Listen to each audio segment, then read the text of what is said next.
Hello guys, in today's video we are going to be doing a simple trade breakdown on the trade I took on Friday. So we're going to be doing a simple trade breakdown on gold, Great British Pound, JPY and the Great British Pound USD. Those are the pairs I took. Unfortunately, there was a selling opportunity on I mistook a selling opportunity on these two pairs, the Great British Pound pairs, and I got and eventually I got a buy trade on gold. So let's dive into the trade. So when we go onto the charts, we can see that the current price action. Let's first go where I took this. Let's go on the Great British Pound pair. We can see that I got the trade around here. The market was around here. You can see this candle here. This where this line is. That's where I was when the market was trading. So I moved on to the charts. I saw that market was giving us a clear, was rejecting this trend line. So those who have been following me, you saw that we're around this zone, and we see that we're rejecting this zone multiple times. We see that we're rejecting it multiple times. You can see this rejection. Those are rejections signifying that the level is strong, and when we rejected that level, we pushed down. And then again, you can see that we got multiple rejections around this level to push us down. But what I mistook was that, since you can see that market, what do we see around here? We can see that market broke structure. We had a breakout to the upside. Now you can see breakouts on higher time frames, the higher probability breakouts. So this one, it was a confusing setup because I expected that maybe market. Now here is where I misfired from. You can see that we thought, but market would come back up to there to retrace up to this zone here. You can see that market was doing this, then it broke structure, it came back. We expected market would end around here, but it went up to down, and it moved up further up. So that's where I got the challenge from. We can see that this market was giving multiple storylines, but the overall storyline and momentum was bullish. So how would I have done it here? So when we go on the 1 hour time frame, we can see that market eventually, after, you can see that there was, now I didn't consider this, but this was the higher probability thing I had to consider. You can see that there was this order block around here, if you can consider it an order block. But for me, I was considering this. I had to consider this as my, you can see this was a retracement zone, because we're expecting a retracement to end to this zone here. Now let me I think first, let me just remove this. We expect that market would retrace up to there. Then I had to go on lower time frame. Which lower time frame? We had to go on 1 hour time frame and see what market was reacting. So we had to consider a fresh level. That is near this 4 hour time frame zone. The only fresh level that's around was around here. So I had to take my buy around here. This was the higher probability trade around here. And you put your stop loss. You make sure that you put your stop loss below this. After putting your stop loss below that, you had to consider that. So for me, what I misfired is that after this candle, so I had to consider or put our take profit around there and move out of the market. So for me, what I did consider was that since this one was, or like when a level is broken, we term it as that market is going bearish. So around here, this was my failed QM. So I had to sell around here. So I got some pips, but eventually I was stopped out. I thought that market would do that, and since this was a failed level, but my mistake was that I didn't consider this level, so I had to get penalized for that. But eventually I got another setup, because you can see that when this level failed, the market had to reconsider back this level. You see here, market had to reconsider that, and I bought around there. You can see that market continued to move up. You see this level was disqualified for the first time. Then the second time had to be considered as a fresh level, because you can see this level is in another SNR zone, which is the open and close gap. When you go on lower time frames like 15, you can see 15, it was the same gap, open and close gap, but it was near the support broken to resistance zone, so it would work as our zone to buy from. So that's it on the Great British Pound USD.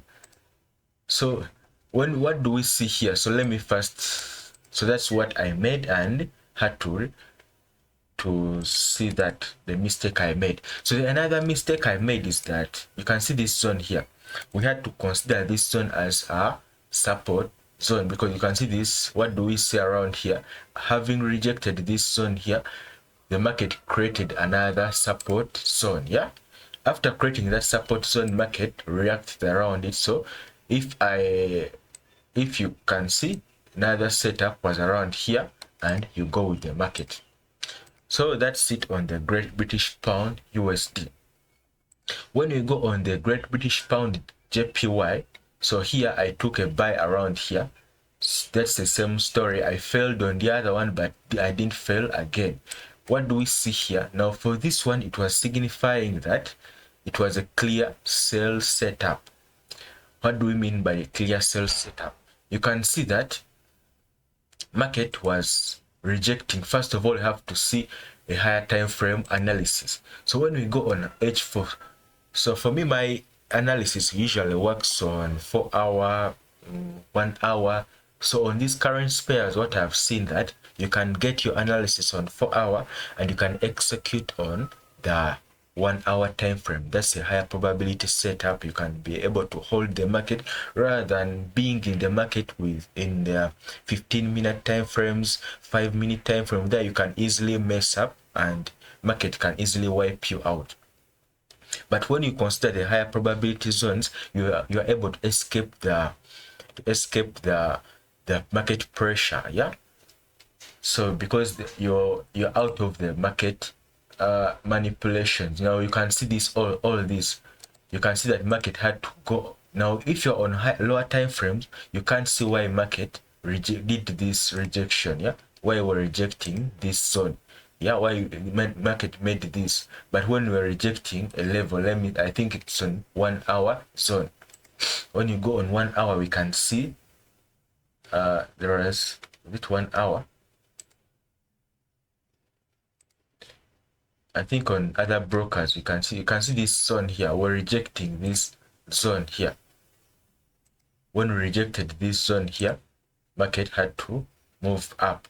Yeah, so that's where we are currently. So now that's a mistake I made here. Let me tell you the mistake I made so that you can't.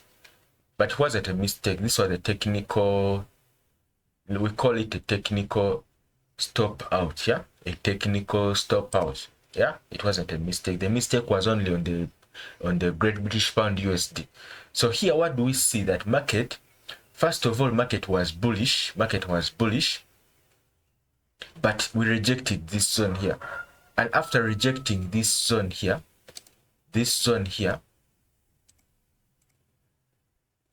after us rejecting that zone, you can see that it was some support.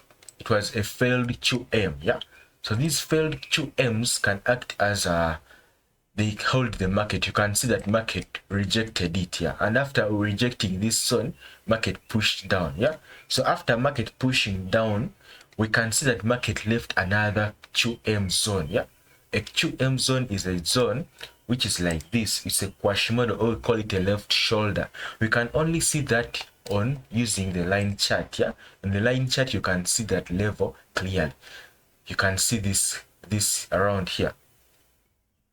You can see this. Let me highlight it. Let me use another. Okay, let me use this. You can see where this is. This is where the QM zone is, around here. That's where the QM zone is. So after having rejected that, so I went on the market. I saw that that was the current market storyline. Yeah, that was the current market storyline, and I expected that market, after it would come and come back around this zone, and I was going to sell. I was going to sell around here to push the market further down. But unfortunately, market came back. Market I was removed out of the market, and market did meet that. But nevertheless, what I had to consider after having seen that, I think I was removed out of the market following this candle. So therefore, I had to reconsider this zone to buy again. But this trade, it was a good trade, but unfortunately, the spreads, yeah, the broker, I think during this time, because for me, my trading style is that I'm kind of busy, so I'm not always on the charts. So I can put the pending order and I leave. I put my stop loss, take profit, and I leave. When I came back, it wasn't triggered due to spreads. I missed by some minor spreads, yeah. So, but this was the trade, yeah. You had to put around there, and you had to target this SNR level. So that's simple. 4 hour, 1 hour, the zones you have to use. So on the gold, the trade I took on the gold, for it was giving me a clear price action. The clear price action. What were we seeing? So since it was a Friday, I moved on the charts. I saw that market. First of all, initially I was considering trade zone. These three pairs, these two pairs only. They are the ones which were having a clear price action. I wasn't seeing a clear price action on gold, yeah. So that's why I had to first chill it. But when I was stopped out, I wanted to close the market, to close the day. But I went onto the gold chart. I saw a clear trade that even a blind could see, yeah. So when I moved on to the charts, I saw that market. This was around New York session. That was at New York session. So I saw this. I think the markings are still around. I saw that market was rejecting. Market had rejected. You can see this 4 hour. This 4 hour time frame, we are rejecting this open and close gap. When you go on 1 hour, we could see that we're rejecting. On 4 hour, we're rejecting this. On 1 hour, we're rejecting this. But I considered the 4 hour because it was really clear. So that on 1 hour we're rejecting this, on 4 hour we're rejecting this. So I have two models. There's one which I use on 4 hour, 1 hour. Now this is the higher probability setup. Now this one is now for this other second setup I go to 15 minutes and minimum 5 minutes. But these ones I usually not trust them. Why? Because most of them can be they are good, but most of them you have to be keen. So but this one was among the setups I was had to take, which are in my playbook. So I saw that on 4 hour, after rejecting this 4 hour zone, let me remove this. After us rejecting this, we could see that market had formed a QML zone. This one on 15 minutes. Now this one was a buy because market couldn't come back to these zones. This was the only zone it could go back in, and I had to put my SL around there, and I was targeting around here. I think I moved out around here. Yeah, market gave me that, and I was done for that day. So this trade was able to cover my losses I made, and I was up, and I was ready to go and move out of the charts and say goodbye to the trading week. So that was my analysis and my trade breakdown on what I took. Hope you got some information and you are helped out. So try to follow me and see. Thank you. Peace out.